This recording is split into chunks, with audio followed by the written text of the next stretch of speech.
όπως περίπου η αγάπη. Λένε καμιά φορά ότι έχουμε αγάπη. Έχουμε αγάπη. Τι είδους αγάπη όμως είναι? Εννοώ για την πνευματική αγάπη, δεν για την κοσμική. Όταν φτάσει ο άνθρωπος σε αυτή την κατάσταση που να θεωρεί όλο τον κόσμο αδέσθετο, να θα πει κανείς ότι αυτός είναι δουλολάτρος, είναι ο Χωβάς. Ναι, είναι κατά σάρκα μου αδερφός όμως, από την αγάπη και από το πνεύμα. Κατά σάρκα και κατά πνεύμα είναι μια θεμόμενος Ορθοδόξος. Αλλά και εκείνος είναι κατά σάρκα αδερφός. Τώρα, χαίρομαι για έναν Ορθόδοξο φυσικά, αλλά για αυτόν τον αδερφό τον κατά σάρκα αδερφό μου, ο οποίος, αν γινόταν ένας αδερφός του κατά σάρκα, ο Χωβάς, οτιδήποτε, ακόμη και καθολικός να γίνω, πόσο θα έκλαιγα. Τώρα τόσα εκατομμύρια υπάρχουν αυτοί, πώς έχω κλάψει. Επομένως πώς μακριά βρίσκουν από την πραγματική αγάπη. Ναι.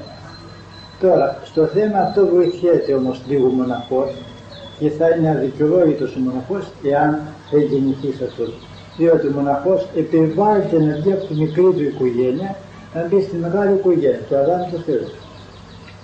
Για έναν όμως οικογενειάρχη φυσικό και ο Θεός θα δείξει να φτάσει σε αυτή την κατάσταση.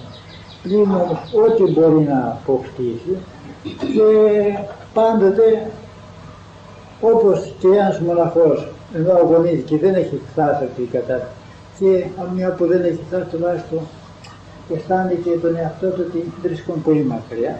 Το ίδιο φυσικά θα πρέπει και ένας που είναι στην οικογένεια να μην νομίζει ότι έφτασε σε μια κατάσταση και να προσπαθεί όσο μπορεί την ταπείνωση και θα δεχόμεθα μετά τη χάρη του Θεού που θα έχουμε την ταπείνωση. Υπάρχουν έτσι πάγιο όρος για τα πατέρες που έχουν φτάσει έτσι στα μέτρα της αγάπης αυτής με τον όλο τον κόσμο αυτούς και να κλαίνουν και να προσφέρουν τον ίδιο. Υπάρχουν να σας πω τουλάχιστον έχω λίγο, θα ήταν πάρα πολύ, δυστυχώς όμως λίγοι υπάρχουν κρυφές ψυχές. Το κακό που έχουμε πάθει εμείς με το ημερολόγιο μας αυτό έχει καταστρέψει τα γεγονότα. Αυτό έχει καταστρέψει φυσικά και τον κόσμο παντού, δημιούργησε όλη αυτή. Βλέπει κανείς ασχολείται τώρα με όλα τα θέματα και εκτός από τον εαυτό του.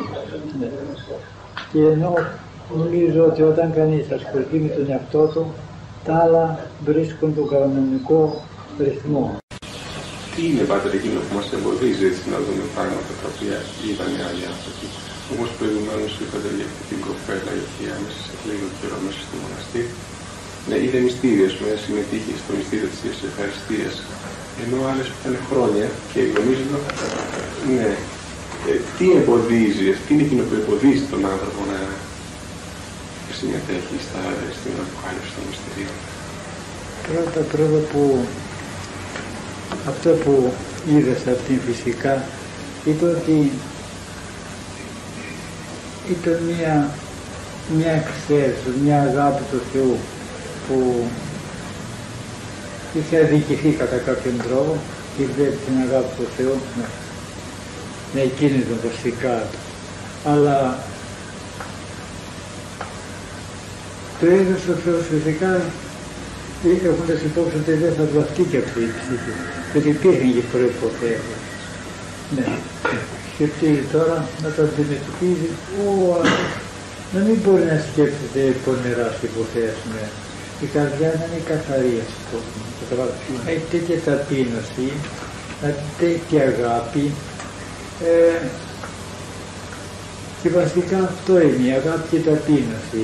Όταν υπάρχει ταπείνωση σε τέτοιο βαθμό, πρέπει να πει κανείς, έχει αυτό το θείο μαγνήτη να επιτραβάει τη χάρη του Θεού.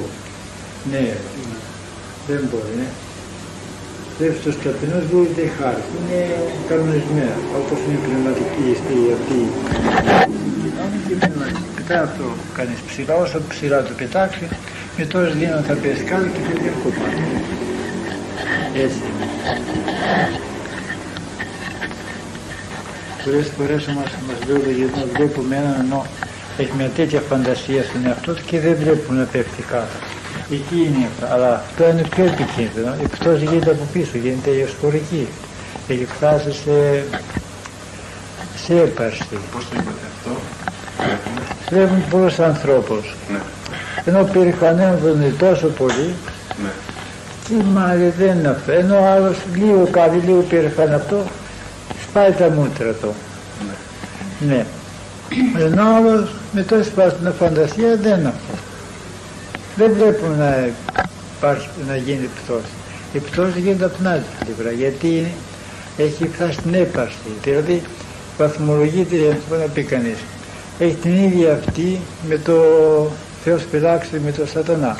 Η περηφάνειά του έχει στα μέτρα. Και οπότε η πτώση γίνεται από εκείνη την πλευρά. Ναι. Και εκείνη είναι επικίνδυνο. Ναι.